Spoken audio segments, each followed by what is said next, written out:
afternoon, ladies and gentlemen. Welcome to another exciting, riveting, and amazing Propagandacast from your host, Imperial Dane, the one, the only master of propaganda.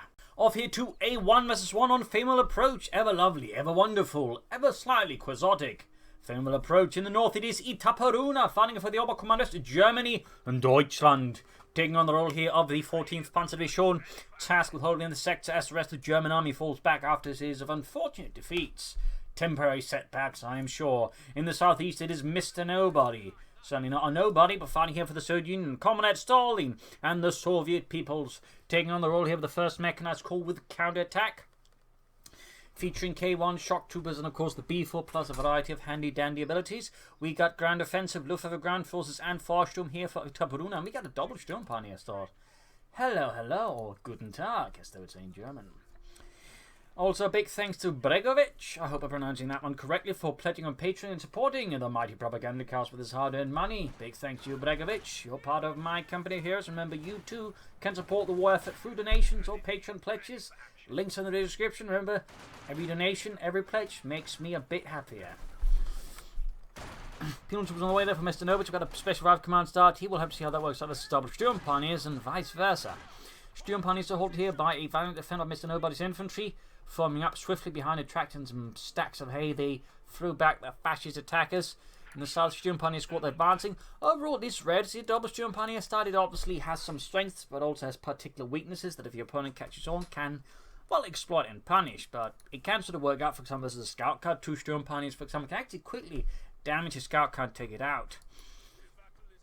So personally, it's something like, but I also know it's not necessarily the optimal Oberkommando start, but it's a fun one if you get it to work. And that certainly is a bit of a big if, because it can also quickly just fall flat on its face, at which point you're really up Sauerkraut Creek without a bratwurst. Anyway, scout on the way there for Mr. Nobody and the Red Army, the M3A1 of North, their points being secured. Strafniki setting out, Sturmpioneer setting out. Strafniki they are also moving towards the centre, going to threaten there Itaperuna's fuel point. Got the M3A1 out there. Folks are moving to back up the Sturmpioneers, prepare for an assault here in the north. Looks like he's preparing for the big swing there, the big push for Svaziland. As the scout cars can link up with the penal troops, then pursue whatever isolated units in the south. That's going to be bad news for the penal Sturmpioneers there. But there you go. Push begins in the north. Will Mr. Nobody respond to the northern push? Will continue his hunt for isolated fascist units in the other half of the map? We'll have to see quickly focus on the Sturmpioneers. I said from the right move you want to make there. You do not want to let the Sturmpioneers get too close without taking any damage. That is usually what we call a losing proposition. Folks, currently in the engineers here, scout car sitting out there for Mr. Nobody and the Red Army. Gloriously so, charging through ditches and fences, going straight for the fascists. Cutting off the easy retreat path there, very good. And of course, no trucks in the early game, so Itaperuna, of course, has no Panzerfaust to damage it with. Theoretically, he could go for ground offensive for Panzer for this, but he then obviously still have to call this in. We got a truck on the way there for Itaperuna and the Red Army, or the Red Army, the German Army, that is. Definitely not a Red Army. Anything but, well, I mean, if you count the corpses, maybe you could sort of argue it's red that way, but I think I'd be upsetting some people. Sturmpioneers moving about here in the south. They haven't actually shot the thing, so it may not be that Mr. Nobody's aware there's a second Sturmpioneer squad on the battlefield. I'm sure he'll be surprised, pleasantly. I guess not. Truck out there for Itaperuna. Will it be battle group headquarters? Will it be mechanized? That'll be the big surprise. I mean, Itaperuna's already blessed us with double Sturmpioneers, so who knows? Itaperuna might even go for battle group headquarters in its continued quest to not just play what everyone else does. Sandbags here being thrown down hastily by the point here close to the fuel point. Let's just call it the outhouse point, because there's an outhouse nearby it, and a tactically positioned outhouse that leads right into a ditch, I guess. There we go straight for Sturm, goes double Sturm squad. That's going to quickly focus on the Canute again. The scout cars are taking a lot of damage. And that is the thing about double Sturmpioneers. They are surprisingly effective against the scout car. In fact, they almost took out the M3A1 on their own. So, again, while it can be a bit tricky, it can work. And against less experienced players, for example, you can actually quickly destroy it. And that will leave them usually a bit upset about it. Contra move against the Volksmans here in the centre, quickly laying down some mines there. The Schuhmine, or Schützenmine, being thrown down there. Troops are reinforcing. And it's going to be the battle of headquarters. Itaperuna continues to go past most Oberkommanders players dare not tread. Follows the rest of the conscripts, pushing them back here. Hard work on the scout car, repairing the damages. Mostly just filling out the bullet holes with potatoes. Mines down there. Fortress conscript. Anti-tank grenades ready. Molotovs as well. Very heavy conscript emphasis there. From Mr. Nobody could be planning a tank command and then pushing into a swift, shall we say, send-man upgrade for the conscripts. It's hard to, I mean, it is a possibility though. Overall, Mr. Nobody's strategy certainly is also looking a bit unorthodox, but unorthodox does not mean bad. It just means, you know, it's not what the usual congregation goes for in their worship of the art of war. Of Northeast Sturm Pioneers quickly around the penal troops up close. The Sturm Grenadiers proved superior to the SVT-40 semi-automatic rifle. Sturm passing up. We got a demo charge there. Nice little present for the fascists. I'm sure they even put a little bow on it, you know, since it's close to Christmas. With a little note saying, "Dear fascist, kaboom," from Stalin. Of course, he has to be careful they don't spot it, you know, the demo charge to set it off while he has not been able to get the engineers out. That would be a bit of a hoist it by your own petard scenario. Which, while amusing for any general viewers, tends to be less appreciated by the player who gets hoisted by his own petard. Shock troops out here for Mr. Nobody. Assault engineers as they were. And of course, here we can see Itaperuna trying to get in close, and then remembers, hang on, there's a demo charge. Flag half-tech almost down there for Itaperuna and the German army, the 251-17. There were a lot of variations from the 251 half-tank. A lot of them were just utility. You had something like, you know, radio equipment ones. One for just sort of, I believe, laying down telegraph wires as well, I believe. And stuff like that. It's overall a lot of usage. Medics on the way there for Itaperuna. Very good upgrade there. Focuses around about engineers. Sturm Pioneer charging in. Still no sign of a docking for Itaperuna. I mean, you could theoretically go for Fire Sturm, Flamethrowers for the Sturm Pioneers, MP40s for the Volksgrenadiers. Always nice and handy. Mr. Nobody, Kukuta taking up here. They wouldn't be able to take advantage of it immediately unless it goes for a fast half. And there you go, mine goes off. Engineers suffering several losses. The legs blown off. Or worse. Troops heading out there. Moving up the flak half-tech a bit further, putting more pressure than Mr. Nobody's forces. Demo charge finally set off. The house collapses like it was made out of gingerbread.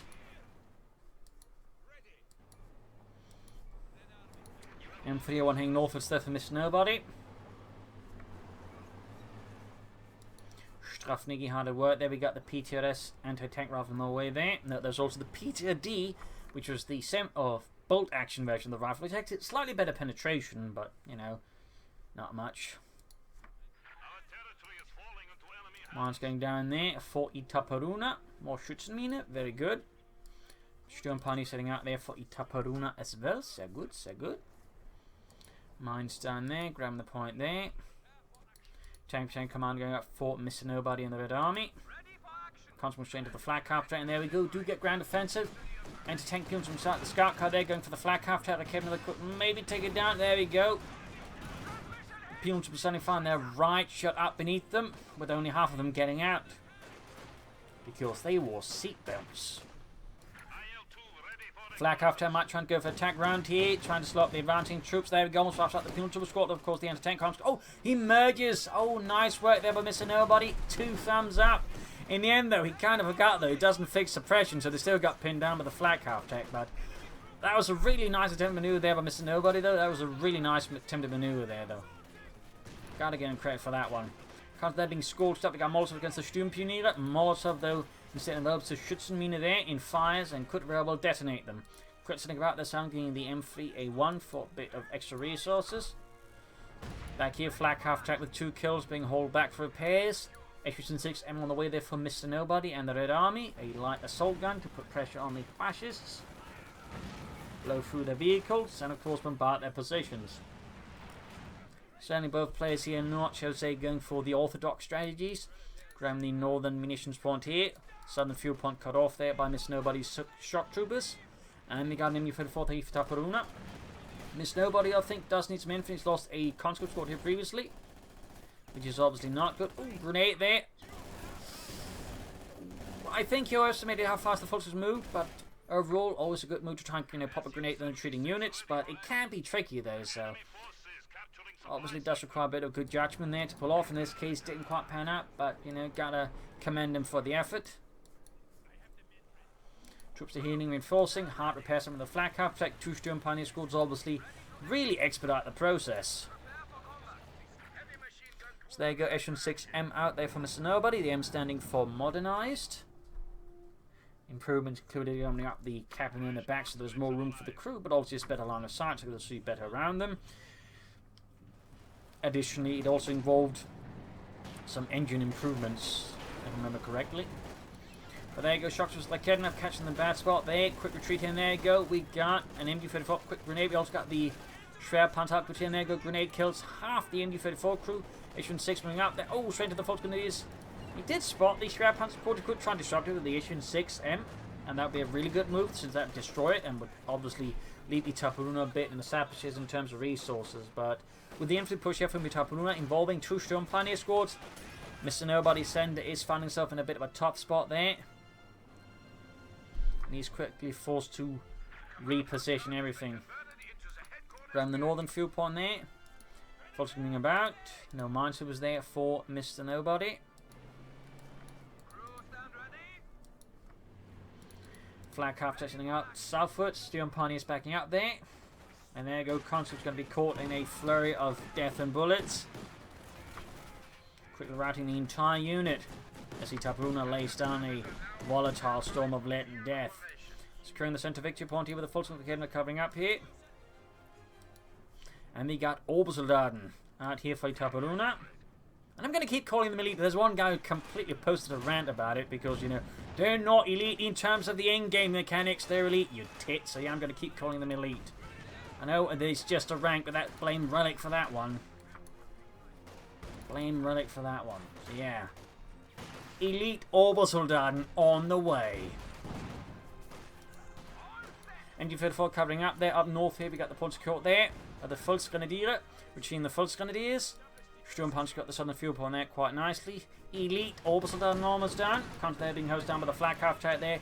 Heavy flak fire there raining down like very large baseballs. I don't know.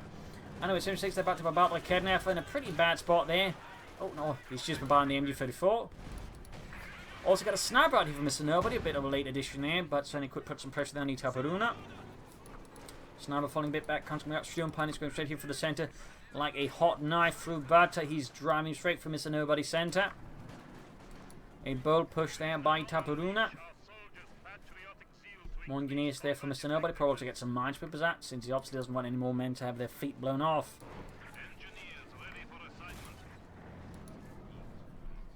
MG34 coming against the advancing conscripts, filtering them down there with good, righteous German lead. Sniper returns the favour and quickly kills the gunner with a shot right between his eyes. So what will Mr. Nobody go for next? Who knows? He probably should try and push out in tech when he can. Shocked was there, being held back by a sizable German counterattack. Then we got Obersoldaten with infledged Sturmgewehrs. Wunderbar. Itaperuna truly knows what's good in life. There you go, going for a feint. Also good maneuvering there by Itaperuna, to be honest, versus Mr. Nobody. Good maneuvering. Catches Mr. Nobody a bit off guard there. In the south, we got engagement with minesweepers. South side is actually open there, so a bit of impossible oversight there by Itaperuna. Obersoldaten now hiding about, ready to sort of sneak in there, maybe try and rush down the sniper with the assault rifles. Cheeky play there by Itaperuna, very cheeky. Engineers hard to work in the north here. We got 477 versus 368 victory points. Sturm Pioneers heading southwards.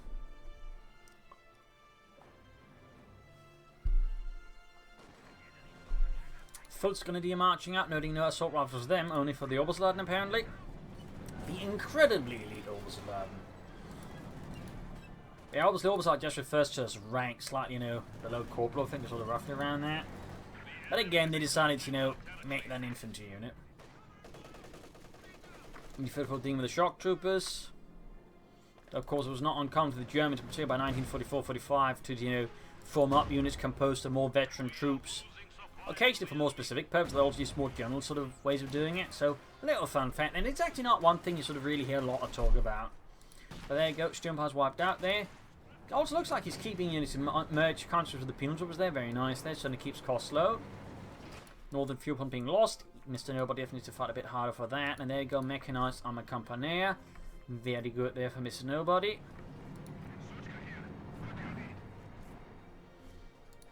I mean, Itaperuna can soon go for the Panzer IV, the Panzerkampfwagen 4 Ausführung J.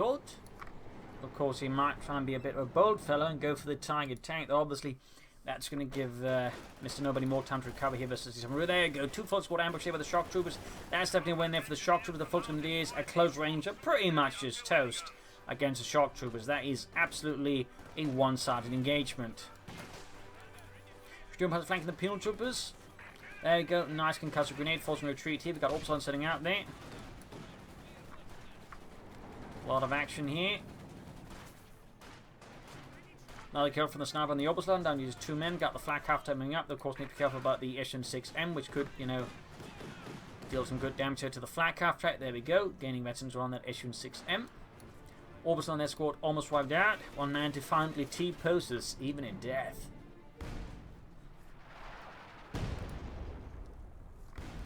From Barnes there, the MG34 snipes it out. Really wants more pressure on the sides. I think you need to be careful not to get too focused in the centre, as that really is conceding a significant fuel edge there to Itaperuna. And that's, I feel like, not something there Mr. Nobody should be doing so keenly, if possible.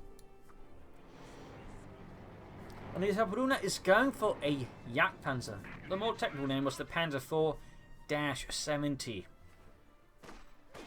A for Alkit. Oh, actually, for Vormak, Alkit's version was a bit clunkier, a bit more boxy. That's sort of the funny thing. Like, there was the one without the high velocity gun. That one was just known as the Jagdpanzer IV, but the high velocity gun version actually known as the Panzer IV-70, which I suspect was a measure conducted by the Germans to fool the Allies into believing that actually managed to upgrade the Panzer IV with the gun of the Panther. Though obviously that was impossible since the Panther or the Panzer IV's turret would not have been able to, like, you know, handle that gun. I mean, even the Panther had troubles in its turret to actually house the gun. So a little fun fact there. Oh wait, I've just called Carlo the Jagdpanzer, but you know, just a little fun fact there about the naming conventions. Got the opposite motion through there, the fires and the flames, and we got a B4. Wow, all right, that's one way of doing it. That is one way of doing it. Almost got a full wipe there on the Obersoldaten. One hell of a shot there with a 203mm howitzer. Good here on the flak half tech, rated 2. H16M though is also close to being blown to bits. Another great hit there. So we got a Jagdpanzer out there. I mean, definitely Itaperuna is not going for a usual Oberkommando strategy. Again, that is very interesting and nice to see. Going straight here for the H6M though, pushing through the smokes, make good use of it to surprise Mr. Nobody, because who charges a Jagdpanzer through the smoke to take out your H6M assault gun? Itaperuna does, damn it. Sniper shoots. Convinced he can maybe somehow land a shot that kills the driving coaster to crash into the lake or something. It's a very ambitious sniper for sure. North shocked over there, caught on fire. Very brutally so.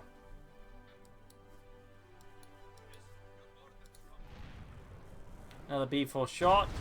Trying to get their Jagdpanzer, instead it gets a tree filled with squirrels that had sought safety there from all the horrors of war. Only in a tragic and most cruel strike find the tree and themselves blown utterly to kingdom come.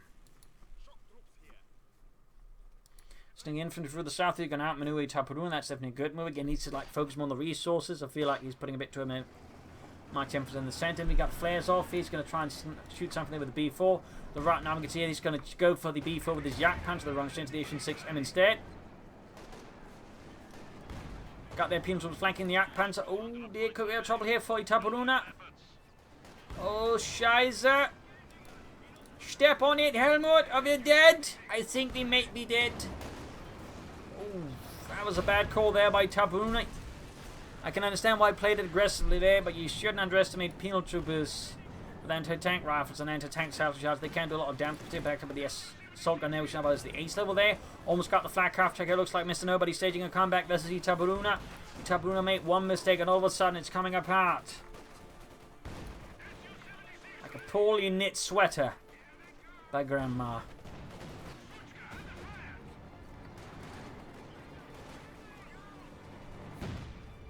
Up north, he shot out the assaulted. B4 shoots again in the center and once more misses. I mean, obviously the B4's not the most accurate, but Sam does feel like he could be trying at least a bit hard. There you go. Grandhand gun out there, and the B4 shooting up like Kedmith on it. Up north, force they take push back with the shock troopers. Bit of a tight situation here. B4 could get destroyed here by Itaperuna. Oh dear, that might actually have got comfortable hit, but they're being mowed down by the Obersoldaten like lambs to the slaughter. The Obersoldaten show no mercy. B4 abandoned. Sniper killed there in the Obersoldaten. B4's about to explode, about to get knocked out. He's trying to hit the troops there. Can he get to the B4 before Kedmith shoots? Misses. Why is he not recruiting it? Oh, Bliat. Circle Bliat. Stone's going to be most upset with us, buddies. There you go. The B4 is down. A valiant effort by Mr. Nobody, but undone by Itaperuna's cruel Kedmith. MU-34 there laying down shot after shot, but instead we got a sniper there killing the gunner right through the left eye. It was messy. Back here, troops reinforcing, need to put more pressure on the south points there, getting the fuel. Meanwhile, the Itaperuna is on a fast track there in Autobahn for Zatiga. Shock troops as the full's going to do here.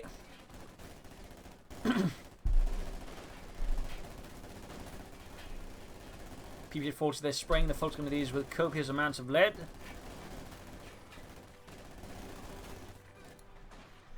Sniper then landing a good kill. We got 26 kills there. Shocked them down there for the Fult's Grenadiers. Quickly routed, very good. Now grabbing the fuel point, those less good.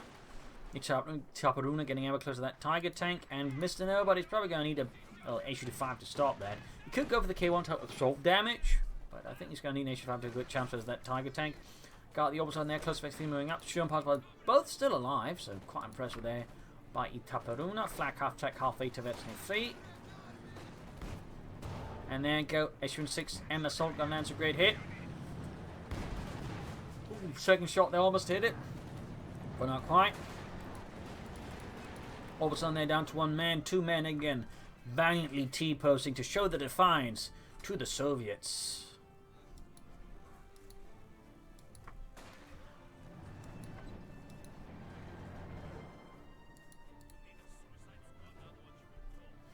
So named after Oberleutnant Helmut T, who, at the Battle of Kursk, after his entire unit got shot down, valiantly stood up in defiance as he himself was gunned down, and thusly it was known as the T-pose. Or the T-poser.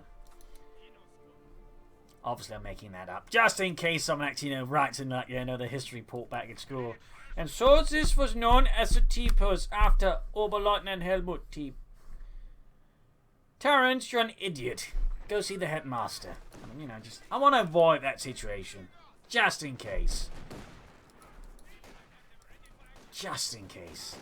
Anyways, John Pandy's almost something out there. We got more Fritz Tubgas. Oh, Itaperuna, you devil, you. I'm definitely liking that approach. Mr. Nobody, I think, is going for the K1. He's planning another B4 howitzer. Having apparently a severe deficiency of vitamin B4. And finding the only way to supplement himself is with large B4 howitzers. On to some about here now. Goes from 6 under bombarding here. Third shot that goes a bit too far. The south here point secure there. Itaperuna can go for the Tiger tank. We got the K1 heavy tank on the way there for Mr. Nobody.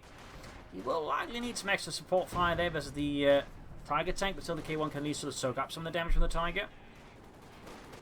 Wait, Tiger tank out there for Itaperuna and the German army. 14th Panzer Division has been allotted 1 Tiger from the nearby 603rd Schwerer Panzerabteilung. And he's aware he will be severely reprimanded if he loses it. Shock was there hosing down the Sturmpanzer on the retreat. Tiger tank shoots and misses.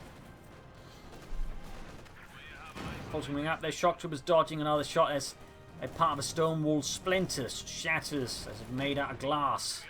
And then it's the shock troops turn to splinter like they were made out of glass as the target tank impacts an 88mm high closure shells with less than solid bodies. And they're almost getting wiped in the retreating shock troop, Orbis of Darden. Very elite, of course. H-16 shoots at the target tank, second shot bounces. First that got through.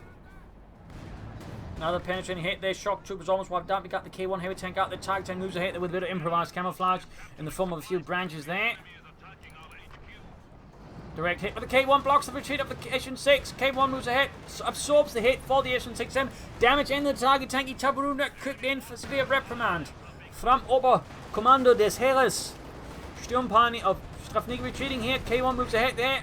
H-6 did keep up here though. And what's this? Got Tilly called in to cover in the retreat. Nice work there by Itaperuna. Orbison moving in to cover up this valiant retreat, or well, less than valiant retreat there all the way. Target tank almost down. H-6 shoots. Misses. K1 keeps blasting away there. Assault gun's going to go for it, maybe. Close one there. Tiger escapes. K1 also survives. Begun 451 versus 118. Target tank, they're rolling back with heavy engine damage. Sniper lands a great hit there. 38 kills.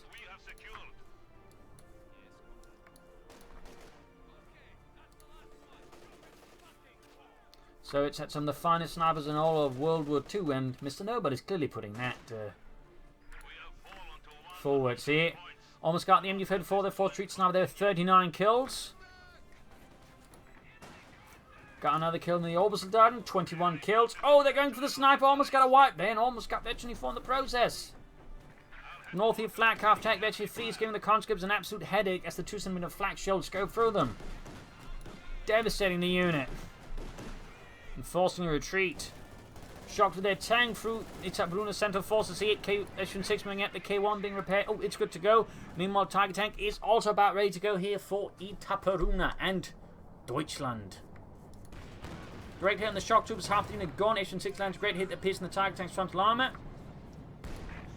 Another shot there bounces off the Tiger Tank's 100mm thick Krupp steel armor. Second shot bounces as well. And another B4. Mr. Nobody's a believer. And then he realizes, you know, he's a believer, but he's not that much of a believer. He can withstand shots from a Tiger Tank while being built. Oh, close one to getting the sniper there. 9 kills. We've got 66 points left for Mr. Nobody. K1 going for the flank here. Can the H-6 and everything else keep pace here? Trying to get that Tiger Tank. Good hit. They're shot through the sidearm of the Tiger. K1 though falls back as he realizes he's pushing too far ahead. Tiger Tank shoots, gets penetrated by the H-6M, down to less than half health. Fulton's moving ahead there. We got 59 points left for Mr. Nobody in the south. Conscious growing the shot of the fuel pond there. Fulton's squad almost wiped out here. Close one, but not quite. And we got the H-6 bombarding. Oh, straight at the Tiger Tank. Oh, Tiger absorbs the hit, and the Sturm pond is get away in time. Close one.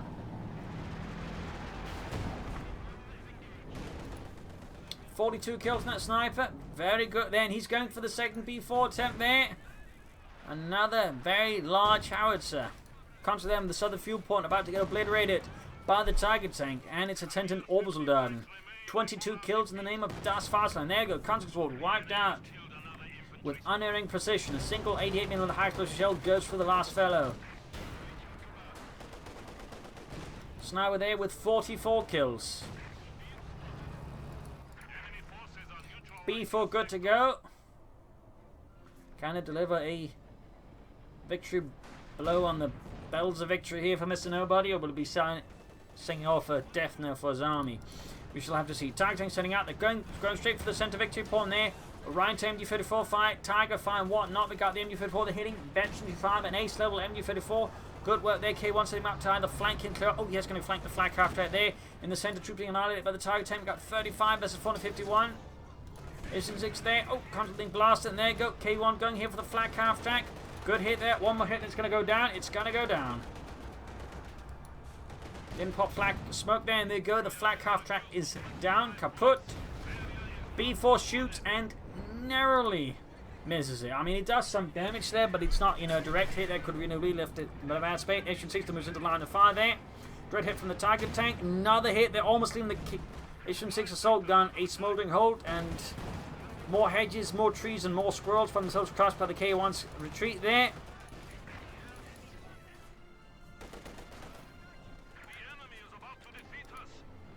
Tiger tank sending out there. Straight for the B4 with the Tiger tank. Peons with the conscript find themselves flung apart by the 80mm shells, and there go another unit silenced into the great eternal void. 6 points left for Mr. Nobody, and there you go with this. Mr. Nobody surrenders, realizing there's no honor in fighting a further pointless fight, and retreats. A brutal battle here with some interesting unit play from both sides, and then I feel like Mr. Nobody over-focused too much in the center. Should have put more emphasis on the sides of the map than the resources there. In particular, could have made it harder for Miss Itaperuna to pull hit with so many tanks against Mr. Nobody. But I mean, there's an interesting change in the display from both sides. I mean, some nice, interesting unit composition, not just the usuals. I mean, there is that going for it for sure. But there you go. Hope you enjoyed this match. Hope you learned something from it. If you did, subscribe, like, share, comment on it, tell a friend, tell a family. But don't tell your enemies. This is Imperial Lynching. Cheers. Thank you for watching. Hope you all tomorrow again for another episode. Bye.